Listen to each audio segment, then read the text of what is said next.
প্রলয়কালে পৃথিবী এক বিরাট কারণ সমুদ্রে পরিণত হলে ভগবান প্রভু বিষ্ণু অনন্ত নাগকে শয্যারূপে বিস্তৃত করে যৌবনিদ্রায় নিমগ্ন হলেন। তখন মধু ও কৈটব নামে দুই প্রসিদ্ধ ভয়ঙ্কর অসুর বিষ্ণুর কর্ণমল থেকে উৎপন্ন হল। তারপর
এইভাবে তারা হাঁটতে হাঁটতে অনেক দূর এগিয়ে এলো আর দেখতে লাগলো চারিদিকের অথই জল।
যখন বিচারশীল অসুরদ্বয় এই দুষ্প্রাপ্য নামে সমর্থ হল, তখন তারা একটি মনোহর বাঘ বীজ মন্ত্র আকাশে শুনতে পেল।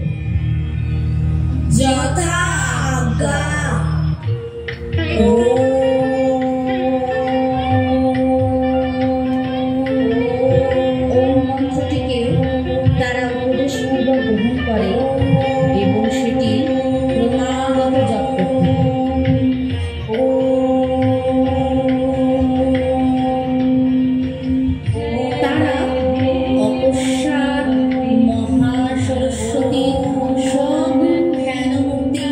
দেখতে পেল।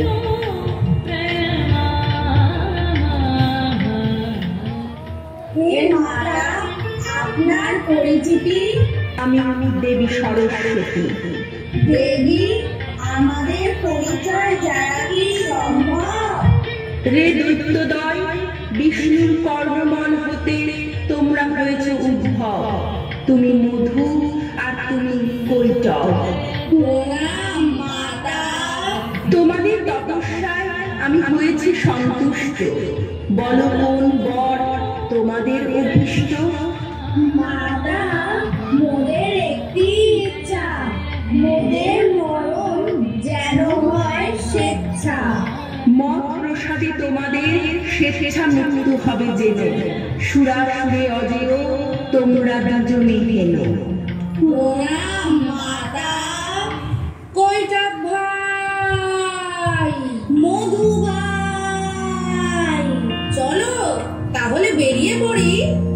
কোথায় দেব পারি? যেখানে চাঁদের পাহাড়, গান ভোনার শাড়ি।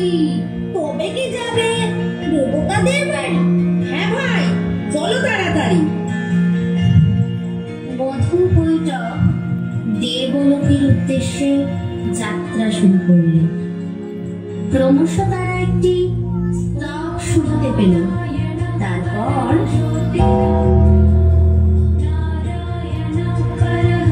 আরে কে দুয়ে? একজন শুয়ে আর আরেকজন নেই তো ঘুরে। আপনি দেরি হন, কারু নিয়ে আসো।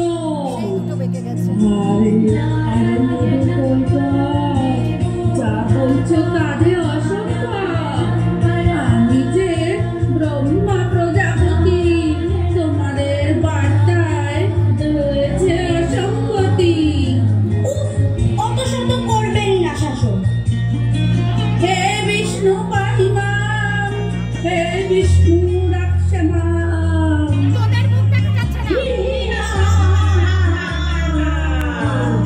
কে আপনার বিষ্ণু?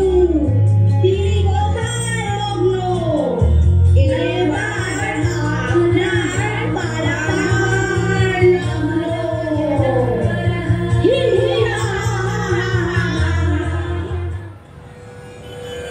সে প্রজাপতি, আপনি যোগ মায়ার শরণাপন্ন হন।